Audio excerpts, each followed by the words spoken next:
Well, we're going to start the show off this week and this year with our Rip from the Headlines segment. This is where we kind of semi-regularly talk about what's going on in the news and maybe how it applies to the world of business in general and quality in particular. So a couple of interesting stories, and they're interrelated in my mind. I want to kind of run through them with you and kind of give you my take on what it means. The first big news, obviously, is the government shutdown here in the U.S. And, you know, it's been going on since before the holidays, and it's now leaking into the new year, and now there's a new Congress, there's a new House of Representatives controlled by the Democrats, right. And this could be a long-term deal, right? It could drag on for quite some time as the prognostications now. So that's a big story. Another one that came up, and I'm going to kind of talk about how they're related, is this idea, the guidance that came out from Apple, looking back on their fourth quarter, and they unexpectedly had a $5 or $8 billion shortfall. Oops. That's a pretty significant, several percentage points. I think it was from like 93 to 85 or 98 to 90. I don't remember the exact numbers, but it was like a shortfall of several percentage points, like 5 or 8 percentage points. Big drop. Yeah. And their statement on that was, Tim Cook's statement on that was that it was due to the Chinese market, primarily. It was due to the Chinese market, where there's just been a huge slowdown, and they are assigning the blame to the tariffs, to the trade war that's been ongoing. Although China's economy's been slowing. It's been slowing anyway, in general, but their feeling is that this is exacerbating that. Okay. It has nothing to do with the fact that they want you to pay $1,000, upwards of $1,000 for a new generation of a phone. It's nothing to do with it. Because people are popping their batteries out, and they're just bringing a battery into a new battery in their old phone and upgrading that way. I mean, why not, right? I mean, it's a lot cheaper than spending $1,000 for these new generations of phones. So there's a couple of problems with Apple, and there's a couple of problems with China, but certainly this idea that the tariffs, the trade war that's been going on between the U.S. and China is contributing to that. And I mean, my question about this is, can't we all just get along? I mean, you think about these two stories, and really what it means is, it's gridlock. It's people that say, listen, we're going to fight for what we think is right rather than conciliate and be a compromiser. I do a lot of work in politics, and I've gotten to know a lot of politicians, fortunately or unfortunately, in the last couple of years.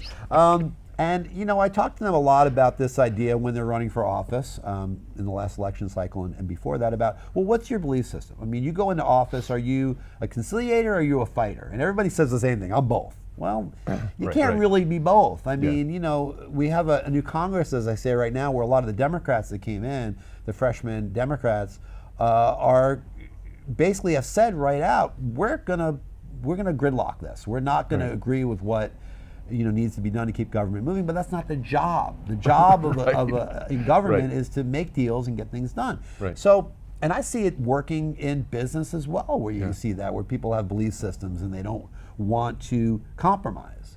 So, I think there's a lot of danger and a lot of damage that comes from not compromising. What's your take on how all these things sound interrelated? Yeah, I mean, you got to keep moving, whether it's government or business or whatever. Yeah.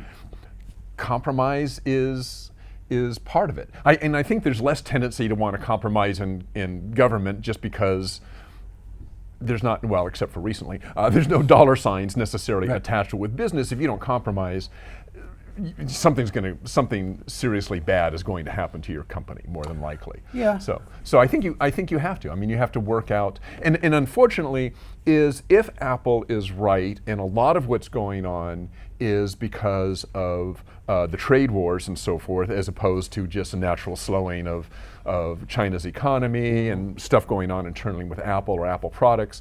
If it is in large part due to the trade wars, then it's kind of, in a sense, out of Apple's hands. And now you have kind of a bigger issue, is how much should that influence what lawmakers do?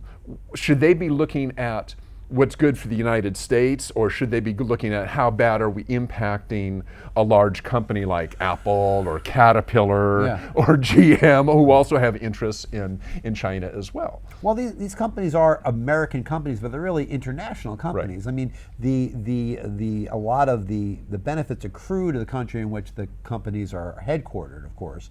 But they're international companies and they work across country lines, and that's important to remember too. I think about this even more broadly in the perspective of, compromise within like a team. You know, if you're working on a team, you know, politicians, like you say, you understand that because they have voters. Their voters vote for them for reasons that say, well, my base wants me to do this. Okay, I understand that. But you're in a business and you're in a small team. We have small teams here in Quality Digest where you say, well, I really believe this, and I really believe that what I know and what I think about how we should go is right. Somebody else has an equally strong belief that that's wrong and you should go the other direction. Well, somehow you've got to meet. You've got to be able to say, well, okay, yes. But is there a way that we can both get at least something that we want out of this? And the problem isn't that that doesn't exist, because that almost always exists. The problem is there a willingness on both parties to want to try to find it.